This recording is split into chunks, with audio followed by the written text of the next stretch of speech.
Hi YouTube. We're back. It's Books, Rantings, and Ratings. We're here to talk to you today about Eusebius's History of the Church. This might seem like a little bit of dry reading. I guess it really depends on, what kind of thing you like to read. Me personally, I like history books. I like anything with ancient Rome.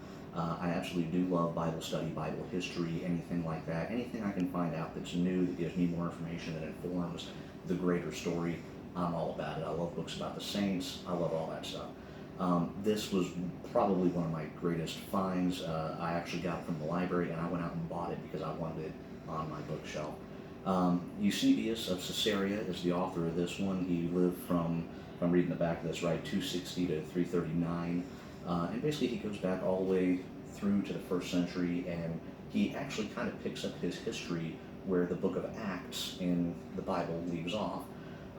There's so many interesting stories in this that I really latched onto. I absolutely loved, and it answers a lot of questions that maybe not real huge theological things, but he goes through Saint James the Apostle and what happened to him.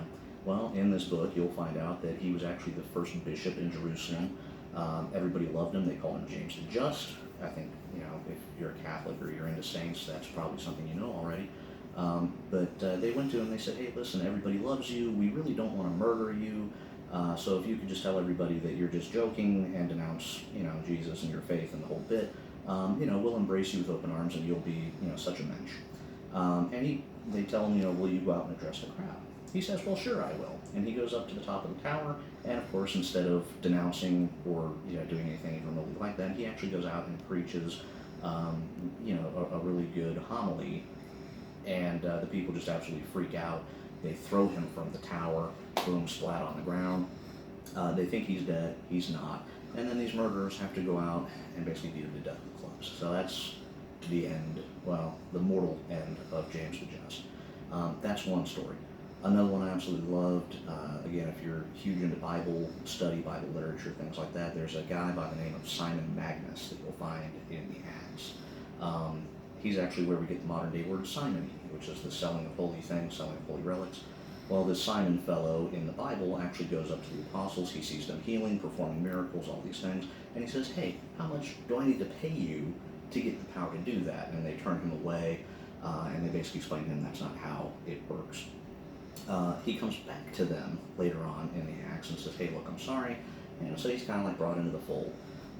Well, that story does not end there, unsurprisingly, and as Eusebius recounts later, basically Simon Magus was kind of a hijinxer. He was known as a magician, even in his day, even in the Bible, they called him a magician. Simon Magus, by the way, means like Simon the Great, almost sounds like something a kid would name himself if he had a top hat and a couple rabbits.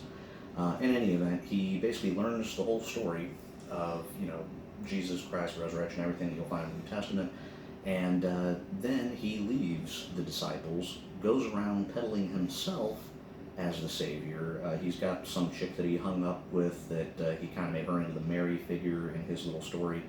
The apostles had actually gone to Rome, to the Senate, and they wanted basically to make Christianity a legal religion. You got to remember back in Rome, it was polytheistic. They had all kinds of gods, man. They had, Zeus, Apollo, all these different ones. Every city had their own thing. They all had their own images and icons.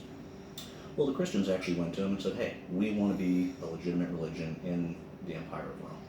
They told them the gospel story and everything like that, and it went to the Senate. The senators talked about it, gave it a stamp, denied. We're not having it. Next case. Simon Magus comes in. This is, of course, some time has passed. He tells them the exact same story, but starring himself. He does a couple of magic tricks, which is what he was famous for.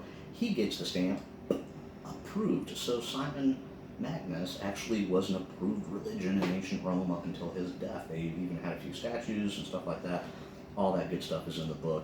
That is just the tip of the iceberg. I could go on and on and on. This is like a master's course in, first century Rome, Christian theology, all this stuff. I love this book. It goes on and on and on. So many interesting stories, so many interesting facts.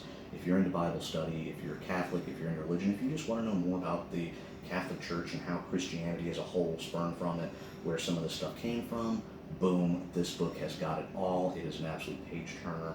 I love it. Can't recommend it highly enough. Okay, I think that's it. We will drop a link into the description when we're done here so that you guys can find this on Amazon. Please like, please subscribe, which way this goes. And have a fantastic day. We'll see you on the next episode.